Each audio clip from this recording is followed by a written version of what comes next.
a few things in perspective as well. So let's get started. I picked up a shloka which talks where God is talking about himself. He's trying to explain who he is. Of course, he has done that in multiple verses, but I picked up a verse which I find very interesting and kind of encapsulates what God is. So let's get started. I'm going to share my screen and we will get started by invoking the blessings of God and Guru. A very warm welcome to everyone once again. My screen visible? Right. G. Yeah. We'll move through content a little quickly today because we have a hard stop at 10. I want to give enough time for a bit of an interaction towards the end as well. And I believe there are some announcements as well. So it will take last 10 to 15 minutes easily. So let's get started. We're not going to spend a lot of time in recitation, maybe 3 hands, and then we get started. Gurur Brahma, Gurur Vishnu, Guru Devo, Ishwaraha, Guru Sakshat Parabrahma, Tasmai Shri Guruve Namaha. Vasudeva Sutam Devam Kamsa Chanuramardanam Devaki Paramanandam Krishnam Vande Jagadgurum Krishnam Vande Jagadgurum. Radhe Radhe. So just to make a quick mental map of where we are, sequentially we are in chapter 4. However, for the benefit of participants who have joined new, we have been doing a quick recap of chapter 1 and chapter 2. And during the course of these sessions, we jump back and forth. You know, there are some cross references across shlokas, so we don't limit ourselves to that shloka alone. And because we are going to talk about the very concept of Shri Bhagwan, I have taken the liberty to jump a little forward today. And I picked up a shloka from chapter 10 where God is explaining who he is. Okay, so let's get to that shloka. We'll pick up a few hands and then really get into the discussion today. All right, so I'm going to recite it and you're welcome to follow along. Aham sarvasya prabhavo mattah sarvam pravartate iti matva bhajante ma buddha bhava samanvitaha. All right, do we have any volunteers? Yes, we Okay, have. Jerry did not get a chance yesterday, so few people we can give. Radhe Radhe. Radhe Radhe. Aham sarvasya prabhavo mattha sarvam pravartate iti matva bhajante mam buddha bhava samanvitaha. Wonderful. Radhe Radhe. Jerry ji. Wonderful. Radhe Radhe. We had yesterday Pragi ji, Samyukta ji and Riya ji. Sure, let's take them quickly and then we'll move forward. Riya ji, Radhe Radhe. Radhe Radhe.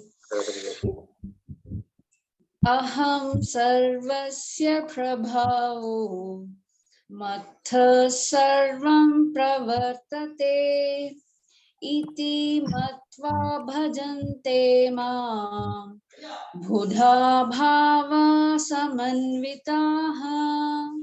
Wonderful, very nice. Riya ji, Radhe Radhe. We'll pick up 3 more hands and then we'll get started. Pragi ji and Samyukta ji. I can't see them as of now, so we'll take the next hand. Uday Kumar ji, Radhe Radhe. Uday Kumar ji, please go ahead. Radhe Radhe. Aham sarvasya prabhavo mattah sarvam pravartate iti matva bhajante mam buddha bhava samanvitaha. Radhe Radhe. Very nice. We will take 2 more hands and then we will get started. Yeah. Payal ji, Radhe Radhe. Radhe Radhe Payal ji. Radhe Radhe. Radhe Radhe. Aham sarvasya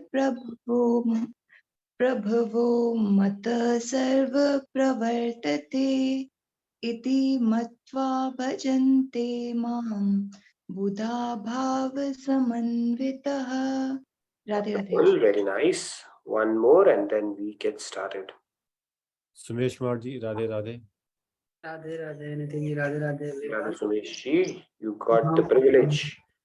Prabhu Mattah Sarvam Pravartate Iti Matva Bhajante Mam Buddha Bhava Samanvitaha. Wonderful, Radhe. Sumeshi. Radha Radhe. Thank you. Sairam ji, Supa ji, and Lakshmi ji, you'll get privilege tomorrow. Let's note down these names so that they can do that sooner than others. So let's get started. We have some content to cover and we have a hard stop. So I want to cover pretty much all the stuff and then have a bit of a discussion as well. So in this shloka, Lord is saying, I am the origin of all creation. Everything proceeds from me, and the wise who know this perfectly worship with great faith and devotion.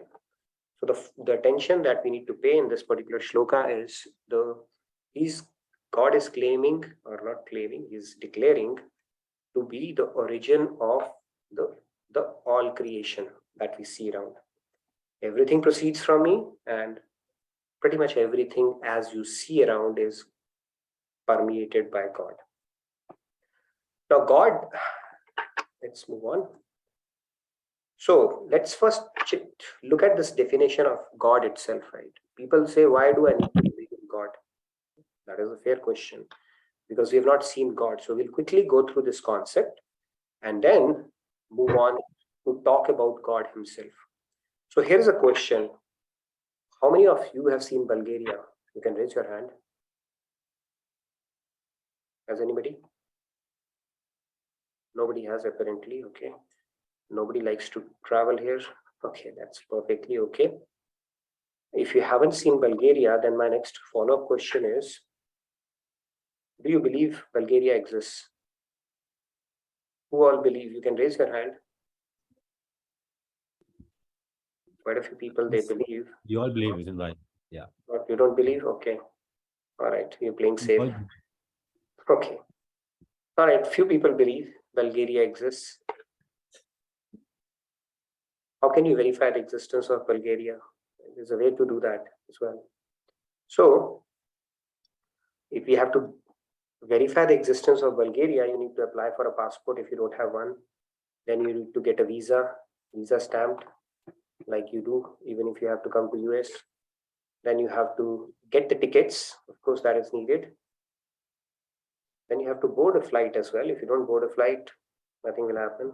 And then you can see Bulgaria in its all glory. So there's a process around it. Same thing happens with God as well. Okay. God, our scriptures are telling us God exists. He's the creator. He's himself declaring in Bhagavad Gita. Now, if you don't believe it, that's something you'll have to seriously think about, because our scriptures also tell us, saints have reiterated the process to see God, or to visit God, or to go to his abode. Everything has been laid out. And if you have followed the process and you haven't seen God, then you can raise your hand and say, I don't believe, I dismiss this concept of God. But if you haven't, then it's a very simple logic. You can follow along and negate existence or not. So God, now what God says is what we are going to look at. Mundaka Upanishad, now before I get into that, let's get into that. Mundaka Upanishad says that as a spider projects forth and draws back its threads, plants grow on earth as hairs grow on the body, so does the universe emerge from the imperishable being. It states it's like a spider's web. Where does the material come from?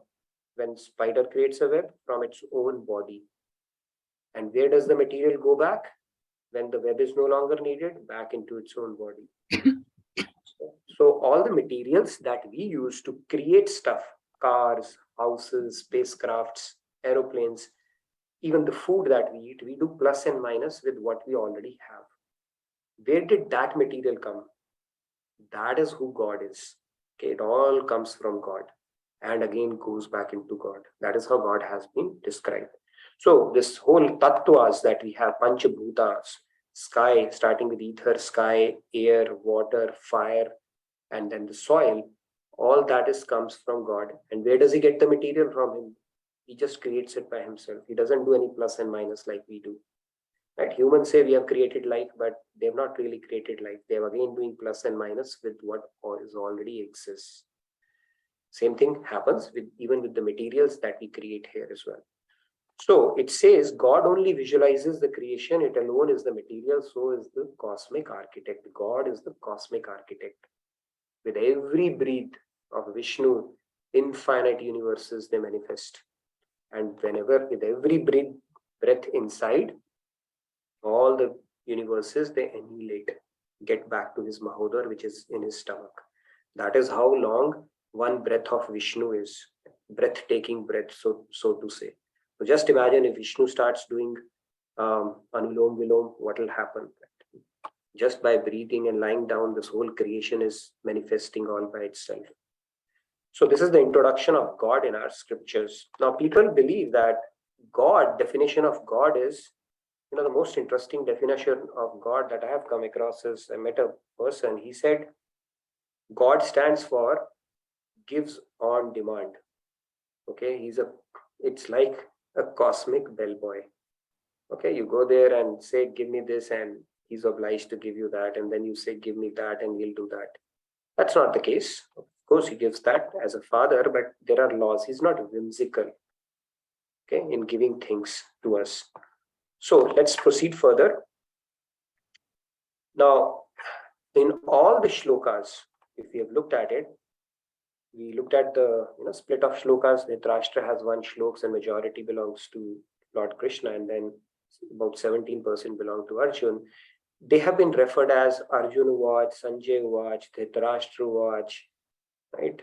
But for Krishna, he's not saying Krishna Uvacha. He's saying Bhagwan Uvacha. Okay? The choice of word has to be paid close attention to here.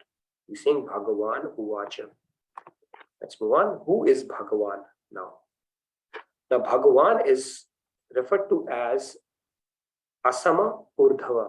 Asama Urdhava, which means there is no equal to you, and Urdhava means there is nobody greater than you. Okay, he's bigger than the biggest.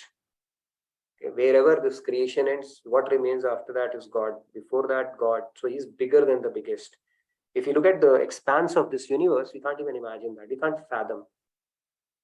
But God has to be bigger than that to be able to uphold it. And at the same time, as we discussed that in one of our previous sessions as well, he's smaller than the smallest as well. So basically, there's nobody greater than God. That is how Bhagwan has been described. In Vishnu Puran, Parashar Muni has given another definition of Bhagavan. What does he say? He says one who possesses these attributes of sovereignty, potency, fame, wealth, knowledge, renunciation in full is known as Bhagwan. So all these attributes are present even in this world with us as well.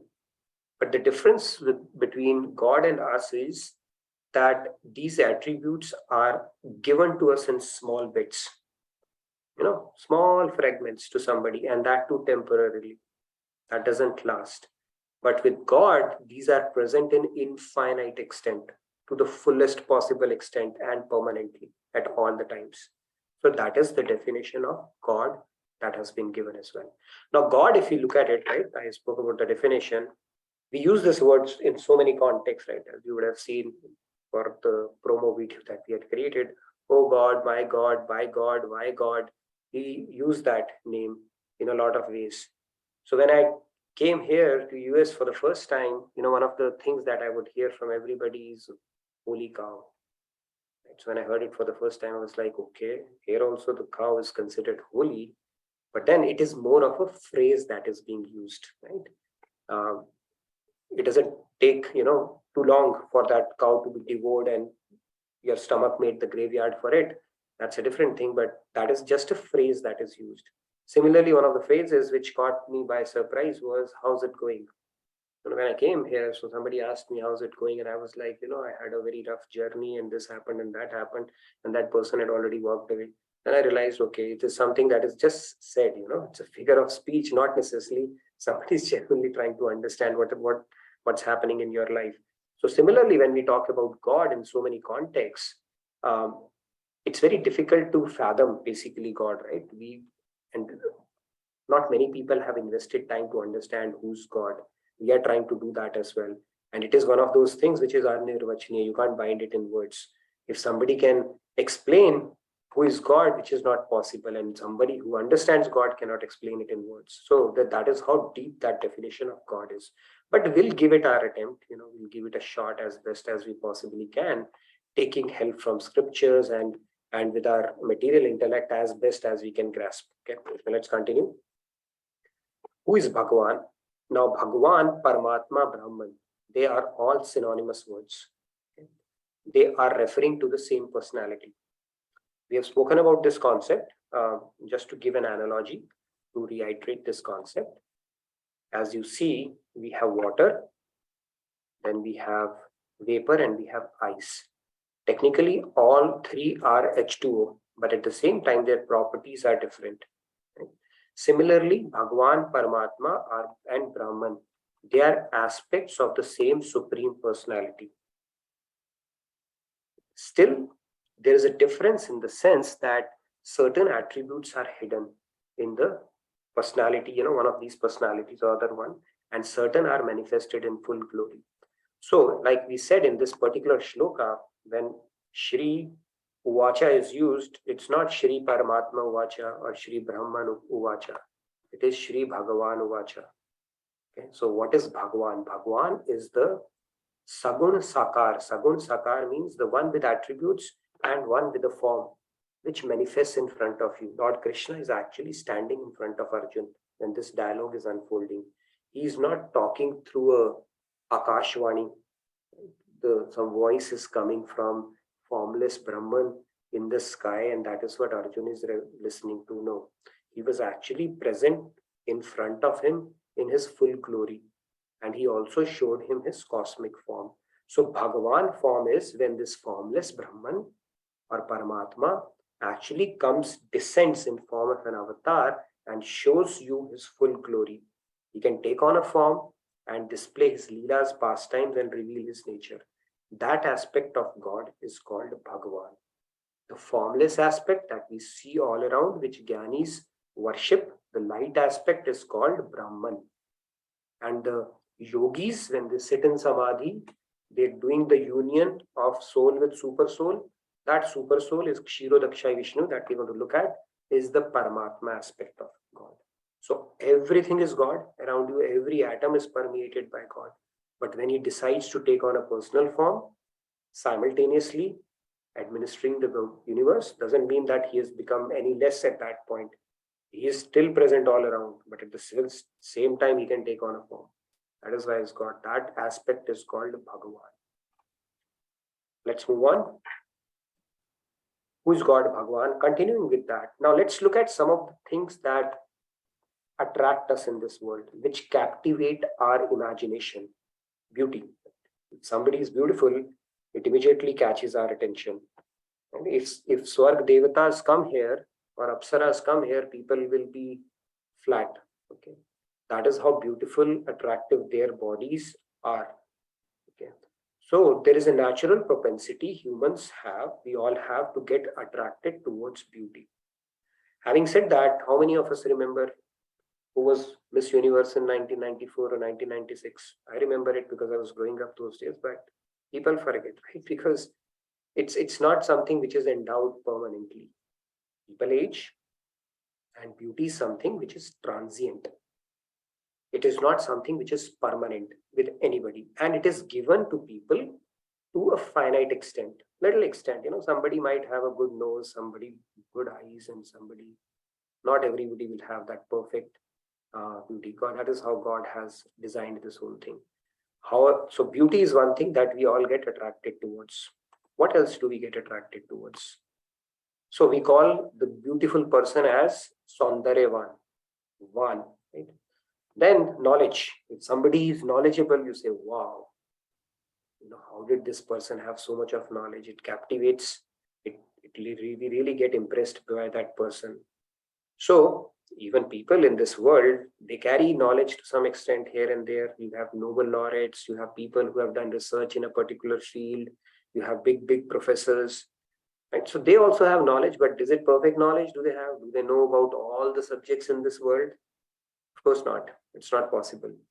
But knowledge is an attribute that we do get attracted towards. Then what else captivates our imagination? Strength. If somebody is strong, that also, right? Khali and Undertaker, they were famous personalities because they had a lot of power, and if somebody has a good lot of muscle, people do get attracted. Wow, how cool it is. I mean, I used to love movies when the hero would bash up all the goons. Not anymore, but I used to love it for a long time because we do get attracted towards strength. So that is another thing. But is somebody powerful enough to lift a mountain? Of course not. There's a limit to the strength that people have. What else attracts people? Wealth. If somebody is rich, we do get attracted. People start saluting them and holding them. All the NBA stars, they have a big and troop of people that walk along with them. And within few years of their retirement, they are broke. And nobody around them is there to be seen. What happened? Were they attracted to that person? No, they were attracted to the wealth these people had, and they were trying to get a share of their wallet in their own ways. So we do get attracted to wealthy people, people who are opulent, and we get impressed by them. Elon Musk and a lot of other people for different ways. So wealth is another aspect that we do get attracted towards. What else? Fame. We do get fame. Somebody who's famous, we said how famous this person is. Okay, that person has to be famous for good reasons. Some infamous people also we get attracted, Charles Shogaraj and stuff like that. But fame is something we do get attracted to. And a lot of people, their goal of life is to become famous, hopefully for good reasons only. And then last but not the least, the renunciation. The renunciation aspect is there, which attracts us as well. Right? Man who sold the Ferrari, and those kind of stories, when we hear, we said, wow, what a tyagi, renunciate he is, how nice it is. These people can align to higher principles and give up all the material comforts, luxuries and stuff like that. Even Swamiji, we get so impressed. How could he leave such a plum job and such a big coveted degree from an IIM and an IIT and take up this kind life of a sannyas? Renunciation attracts us as well. In the world, we all have these in limited quantities. Some people could be a little bit renunciate, strength, knowledge, beauty, all these things. And we call it Balwan, Saundaryavan, Dhanwan, all that stuff. But Bhagwan is somebody who has all of these qualities in full and unlimited. That is who Bhagwan is. Okay. Not infinite. He has it in like beauty. Thousands of cupids will faint in front of his beauty. In fact, it is said when Krishna looks at his reflection, he faints. Oh, how cool I am, or how beautiful I am. That is how beautiful Krishna is.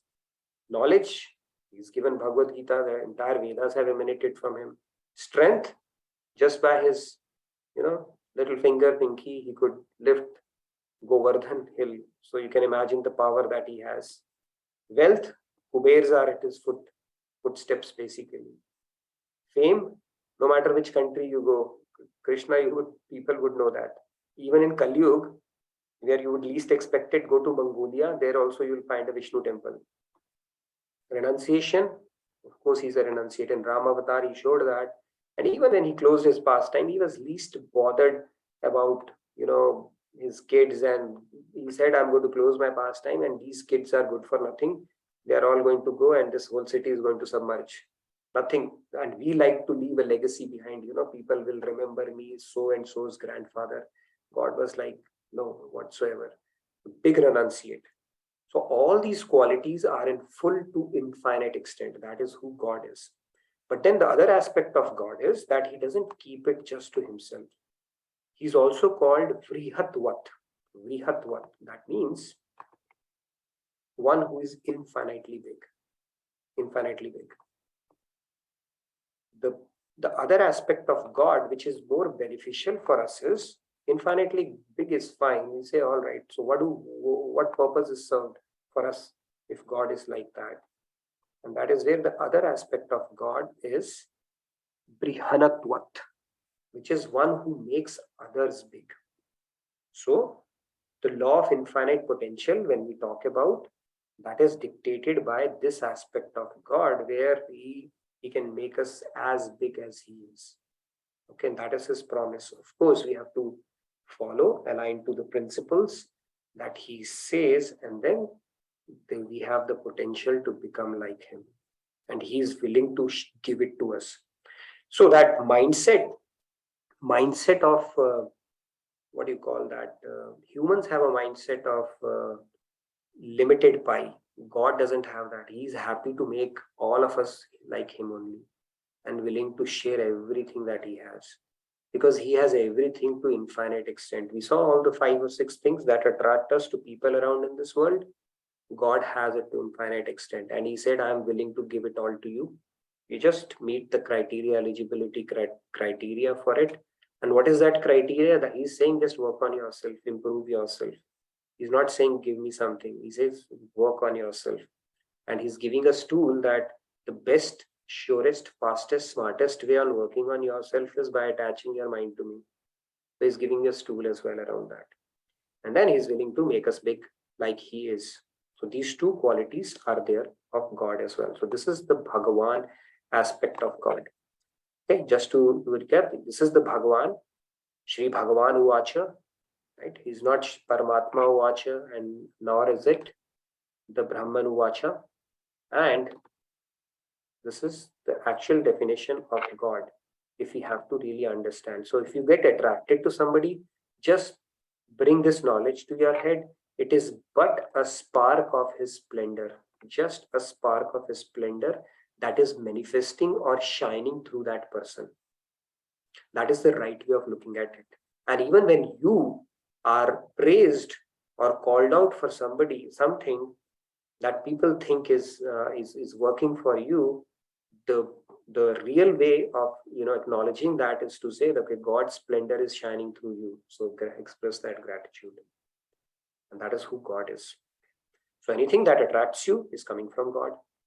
And anything that people find attractive in you is coming from God. It's a very simple principle. Let's move on. So this is Vishnu. He's simply lying.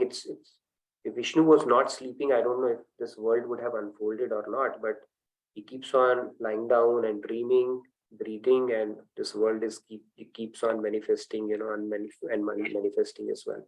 So let's have a quick philosophy. Let's understand that part. People often get confused between Vishnu, Ram, Krishna, Brahma, Shiv, and all that stuff.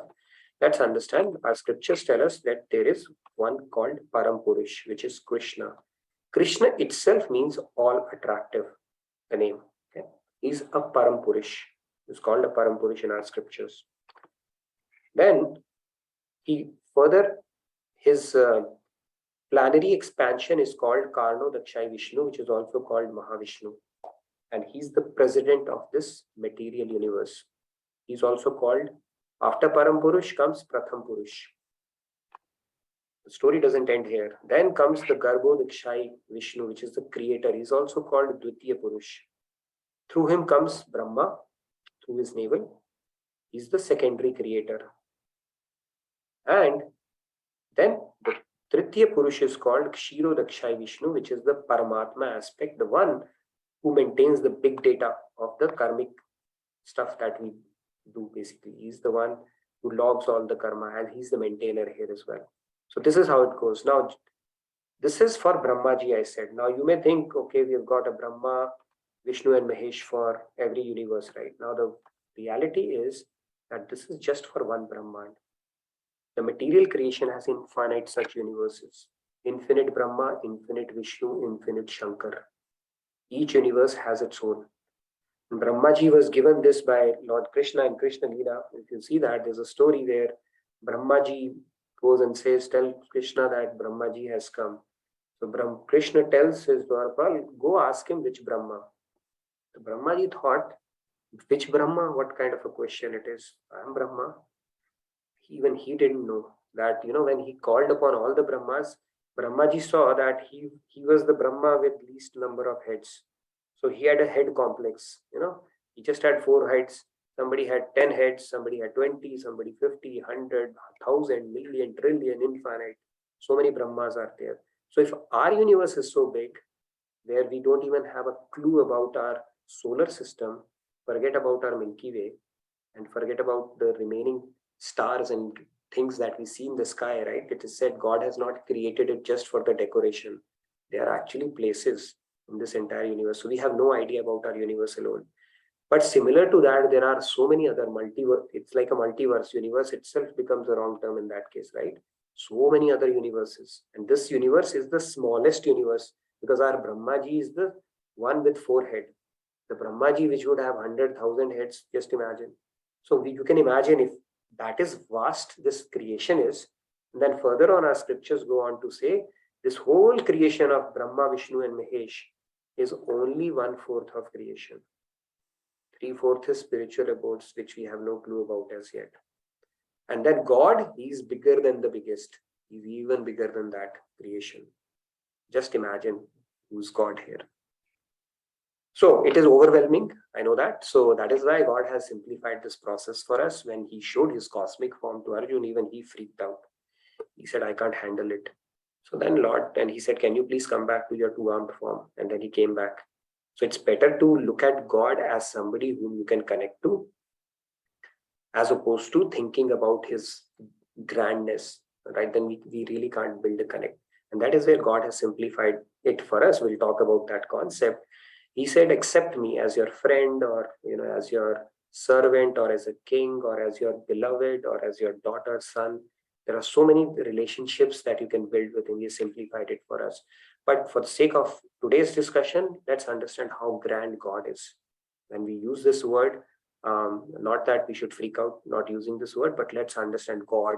Who are we talking about? And God is certainly not a gives on demand kind of a cosmic bellboy that we go to temples for. He is much beyond that. And He has very well laid out principles, rules, and laws, spiritual laws, similar to material laws, which dictates what we end up becoming in these lives as well.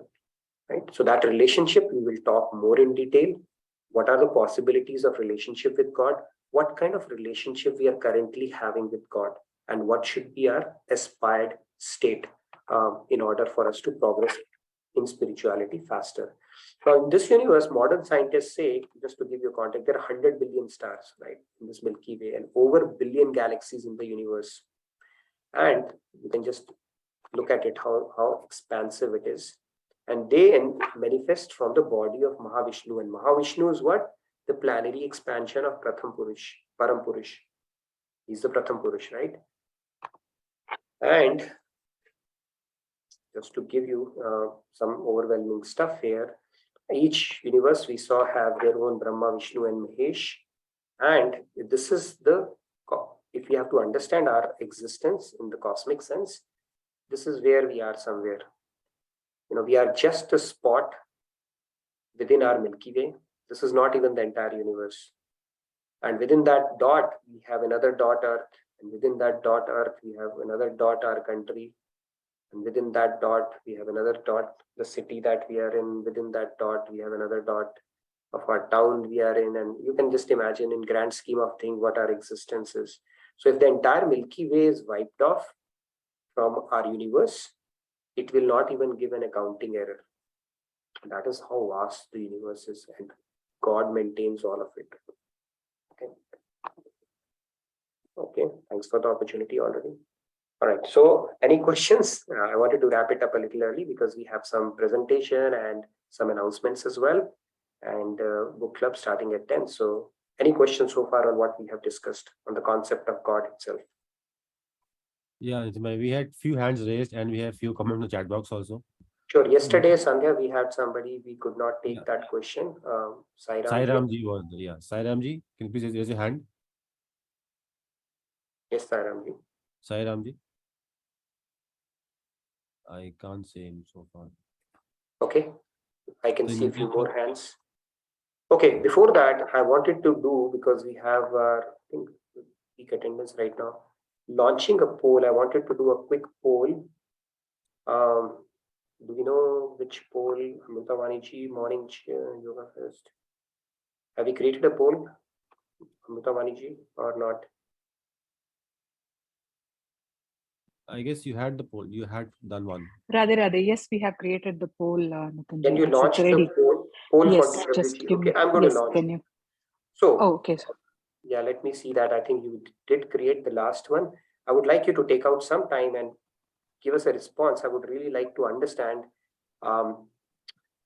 what works out best, and then we can have more efforts towards that direction. So here's the poll I'm going to put. How did you get connected with the classes itself? I'm going to launch the poll and you can put your responses, and we'll take a snapshot of that, and then we will get to the questions before we move forward.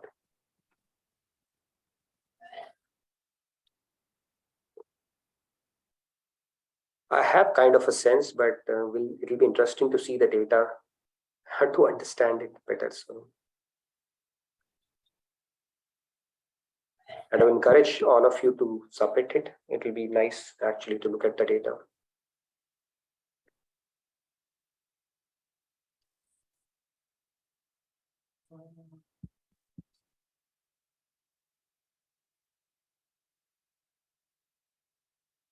Only 26% have participated. I would encourage you to do that. We'll give a cup, or while you continue to submit the poll, that's fine.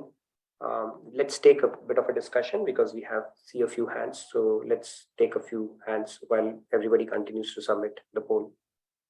Yes, yeah, we have. Sai Ramji, Radhe Radhe. Radhe Radhe, thank you for giving me the opportunity to ask the question today. Yesterday I had a question on the aspect of how is the soul vimukh if we've been existing and turned away from Bhagwan. If we've been existing forever, there was no beginning, no end, and we have been there from the very start. Yes. To me, it almost sounds like we never had divine knowledge to begin with, and we were made in the material universe to begin with.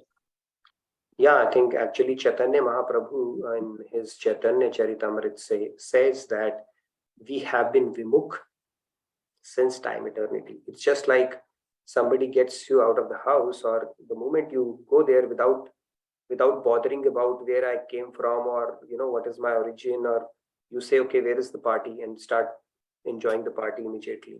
That's what we have been doing.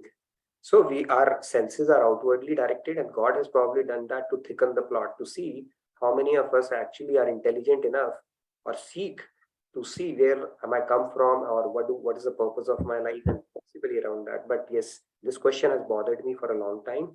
We are vimukh right from the word go. It's like, okay, where's the party? Just tell me that. Okay, that is how we have been all along. And the whole process of spirituality is to turn the back and realize, start seeking the deeper questions around it. So God has thickened the plot, and it's not that this entrance has not been cleared by any. If that was the case, he could have probably lowered the bar. So many people have actually realized God, despite being in vimukh state to begin with. But yeah, it's a very fair question. It is how it is. We can ask God, once we become God realized, why did you do it that way? Or did you do it that way? Or why did it happen that way? So maybe one of those questions which we can reserve when we meet God himself. Nitin bhai, can you please repost the poll? Some participants can't see that. I can't do it. They can't see that? I'll have to repost it. Okay, Please, I'll try it. Thank you so much. Yeah, because I'm not seeing many participants. Okay, give me a sec. I'll probably have to. Yeah, if you could do that again, it will be nice. Let me do it. I don't know if I can relaunch it or not. Relaunch poll. I'm going to relaunch it. You can take your time to fill it up, and let's continue. Okay, any other? Yeah, can people see now the poll, please? Yes, I guess you can see now. Yeah.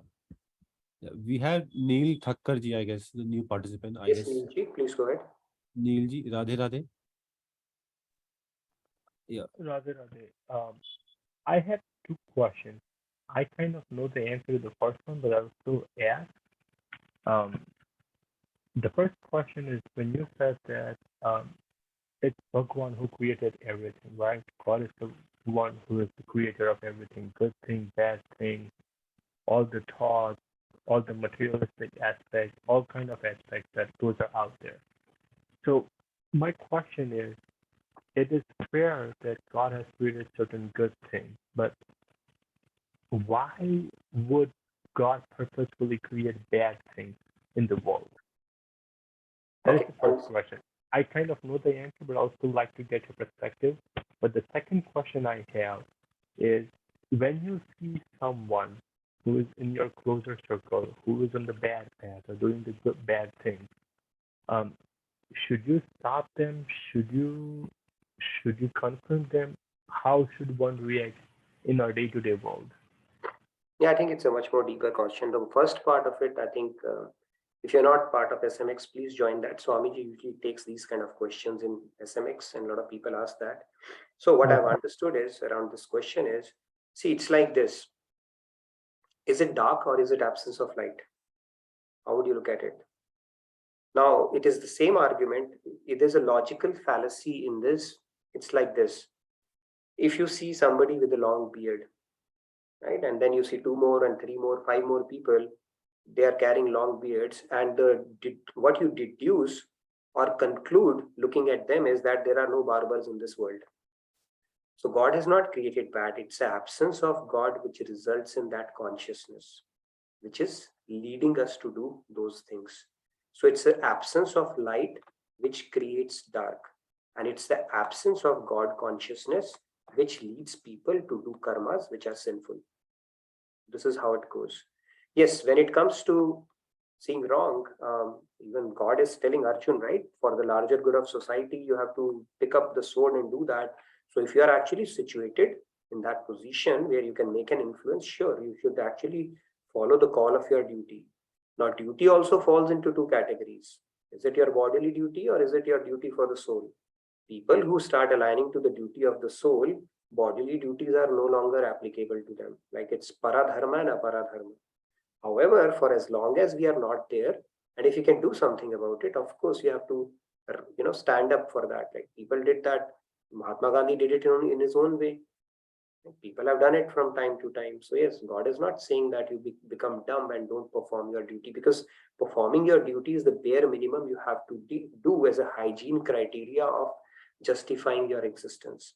And sure, if it's part of your duty, you have to do that. If you're a soldier, you have to fight for your country. So that is there, but it is the absence of God consciousness which results in bad thing. So yeah, that is how it goes. But we can continue on that discussion. Maybe one more, and then we will move on to the. Okay, I'm going to share the results. Anybody filling out the results or? Okay, 3 more minutes. 2 more minutes we'll give, and then I'll launch the result. It's kind of an ideal. Yeah, what I'm seeing is the friends and family word of mouth is the leading one, which I understand, which is good actually. That means that you've inspired your friends and family to come and join, and I can see a lot of example. I talked to a lot of you, and you brought in your friends, family, and that testimonial evidence really helps. Through Archetype Temple, quite a few of you have gotten this, and then Instagram I'm seeing few, and Facebook and other. I don't know what that other stands for. But yeah, kind of gives us sense. Anybody who wants to say what is that other mean? It could be something else, right? But I thought we had covered all the categories. But maybe you can type it in the chat. Will not take a lot of time. What we will do now is we will take one more question, and please put it in the chat if there is some other channel I'd like to show, because majority are saying other. That means we have missed out on a category while creating this. YouTube, right? It's YouTube. YouTube. Yeah, that's the other channel there. Okay. Shiramya ji has said, Aarti ji has said, Aishu ji is saying books. Okay. Now that's interesting. Other is the leading one right now, followed by YouTube. friends, family, word of mouth. Okay. Well, that's good to know. That's good to know. Please keep spreading the word around. We have a pretty fascinating journey that we have undertaken. So we have not even completed 2 years. So it's really going to get better as we go along. But it gives us an idea, and I think Instagram, Facebook are picking up as well. So which is good to know. All right. Any other, if you have, please put in there. Maybe we can take one more hand, and then I will hand it over to Tanya ji. They have a fascinating session for the kids, a Bhagavad Gita session for the kids. I would let her talk about it. And if you have kids, this is a session you don't want to miss out on. So I would let her talk about that. Maybe one question we can take, and then I'll hand it over to Tanya. Yeah. Before that, one more thing I wanted to do, and on the announcement, there's a Garba going on right now. So if you want to train yourself in that, go there. And if you buy 1 Garba stick, you'll get the second Garba stick free, okay, along with it. So do go check it out. It's a lot of fun that is happening in Dallas Temple right now. Any other announcements, Sandhya? Events or something that we need to? Oh, sorry, Shamji today. No, it's fine. That's the only one we had. Garba, the main one right now. And we have Navratri celebrations coming up. Do check it out. There's going to be a lot of dance and activities planned around that. It's going to be really festive atmosphere, over the next few days. So do check it out on our website, and look forward to seeing you in person one of the days if you're around Dallas. All right. Now one more hand we'll take, and then we'll give it to Tanya ji. We have a few hands, so we'll take Kumarji. Kumarji, Radhe Radhe. Kumarji. Radhe Radhe Nitinji, Shyamji, and Radhe Radhe everyone. So I first put other, and then I changed it to word of mouth. I was thinking on the question of how I met Swamiji first time, right? I saw a flyer in one of the grocery stores, a very glossy flyer, and it said, I saw Swamiji's face, and then I saw below he was from IIT and IIM. That immediately kind of struck me, like, this person is an very well learned, educated person, and he has done this, which means there is something special. So I have to go there. So that's how I went. Now, how I came to your classes, no, I forget it. That's okay. But I told Swamiji, like, you coming here to Chicago is great, but we want more. We want more of you. We want more of these teachings. And this is much before COVID, right? And then COVID happened. All negatives has a plus, I'm assuming, right? Of course, a lot of people suffered during COVID, but what a great other opportunity we had where we could connect online, and we are greatly benefiting by this. So many people are benefiting, not just a few. That's great. It has been a blessing in disguise for sure. Yep. Exactly. The other thing is your slide, if you can bring up the slide on the God's qualities. So, I always, these 5 qualities everyone would put there, right? That we are attracted to. But you put the 6th one, which is this one, right? Renunciation. And that attracts me a lot these days. But when you say God is a renunciate, is it all belongs to him. How do you categorize him as a renunciate? It belongs to what is detached to it completely, right? So if it belongs to it, doesn't mean you are not it's a state of mind, not what you have. So we've seen that action in action part of it. So that is how it goes. Yeah, he is the absolute renunciate then, right? Yeah. Okay, got it. All right. So if time permitting, we will continue. But I would like to give Tanya a fair amount of time for her presentation. And then time permitting, we can probably take a couple of other hands. But you always can fill your questions in the feedback tracker, attendance tracker, and we can take those tomorrow as well. So over to you, Tanya. Radhe Radhe, everyone. Can you hear me okay? Yes, good, fine. Yeah. Okay. I usually when talk to people, especially for Bhagavad Gita, I have to first tell them, what Bhagavad Gita is and whatnot. But in this case, I'm like, who am I going to tell? You guys have been on this journey for such a long time with Nitinji. So I'll just say a little bit. I think somebody mentioned, Kumarji, that you saw a flyer of Swamiji. Sorry, my voice is gone today. But we had something very similar. My husband and I also saw a flyer of Swamiji, but we were on the lookout for a path that answered spiritual questions for us. And as it turns out, we were in a Bhagavad Gita class, sitting with our children I have twin girls, who were 8.5 at the time. And most parents would, drop off the children and then go back to whatever they had to do. And for whatever reason, my husband Mohit and I, we would sit in the back of the room with the other 20 children, just because the knowledge that we were getting was so precious. And we felt like, why just children? We had to soak it in also. So we started teaching Bhagavad Gita classes even before we physically met, before we met Swamiji. And now it's been 3 years, and we've doubled our classes from just level 1 all the way to almost 50-60 kids in 2 classes. So why I'm here is to invite and ask if since you have benefited so much from these classes, if you have children in the age group of 9 to 15, which is a perfect age for children to be exposed to the scriptural knowledge and the manual of how to live life, we would love to have your children in our class. It's an online class on Zoom. The timings are it's 2 levels. So beginner level is 5 to 6 Central Time, followed by the advanced classes, which is 6 to 7. But I tell parents that this is not a class where you go for recitation. We do not cover all 18 chapters and 700 verses. What we do cover is a lot on the implementation side. So how can the curriculum is module based? And what I mean by module based is, for example, we talk about what is the purpose of life is one module, and then the sub-module. So we go deeper into one concept, and we do a lot of use case studies. We let the children talk about the topic and what they learned, and then have them apply in a use case scenario, whether it's bullying in school, whether it's stress and exams and tests and whatnot. All the concoction of everything our children in school or early life phase.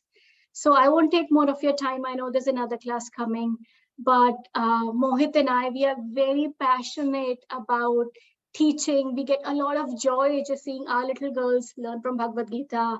And I know some of you also have your children in our classes, but if anybody else would like to enroll, there are few seats still open in the level 1. We would love to get them enrolled. I will send somebody here, one of your co-hosts, the link on how to register. But yeah, I just wanted to share that. And I am just, whenever I join Nitinji's class, I'm like, I need more of this gyan from him and Swamiji. So thank you, Nitinji, for letting me talk about the class. And if you have any questions, I'm here. Radhe Radhe. Thank you, Tanya. Like I said, strongly encourage you. If Bhagavad Gita, it's a good time to get the impressionable minds hooked onto this wonderful scripture early on. And then Tanya and Mohit, they do a fantastic job with the kids. And they have, very nicely devised curriculum, slides, presentation to captivate the minds of, the younger kids. So do check it out. And the registration details, you can share, Tanya, for them. Yes, I will put them in the put it in the chat right now. If you have any questions, you feel free to reach out to Tanya. She has all the time for you in the world. So, all right. Okay, I think we have 5 more minutes. Thank you, Tanya. 5 more minutes. Maybe we can take one more hand, real quick. Lakshmi ji, I know you wanted to sing, so today we probably won't have time for that. But if you had a question, we can quickly take that. Thank you, Tanya. Yeah. Radhe Radhe. What are the Indian timings, and it is daily or the weekend for the kids? Sorry, I forgot to mention that. It is a Friday class, 5 p.m. Central Time, and I think that's going to be 3:30 a.m. Indian time. So mostly for, I guess, US participants. Okay, because I made my daughter what I listen in this platform, I just tell her. So now I'm getting an opportunity. So I just want to ask the timings and which days of the week it is. Yes, maybe someday we can have a, but I'm sure JK Yog India also has Bhagavad Gita classes. So I suggest you check out. If you are in India, I can't see who's talking, but JK Yog India would be an option. Okay. For this yours, it is 3:30 on the Saturday, early morning. I think so, because 5 o'clock. Yes, it's 5 p.m. Central Time, so it would be 3:30 a.m. Saturday. It's only one class a week? It's once a week, yes. Oh, then okay, fine. I can make her. But there's plenty of material for children. Even in that 1 week, you have to go through the verse. You have to, soak it in. So I'll try to join her. I just talk to my kid and make her to do that. Oh, thank you. Yes, that'd be great.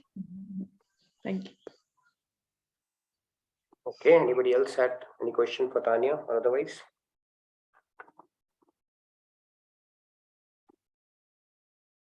Yes, Surinder ji.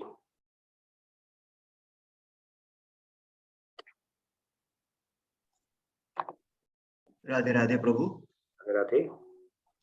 जब हम न थे वो था, जब हम ना रहेंगे वो रहेगा. Chapter 11 distinguishes between Bhagwan and Ishwar.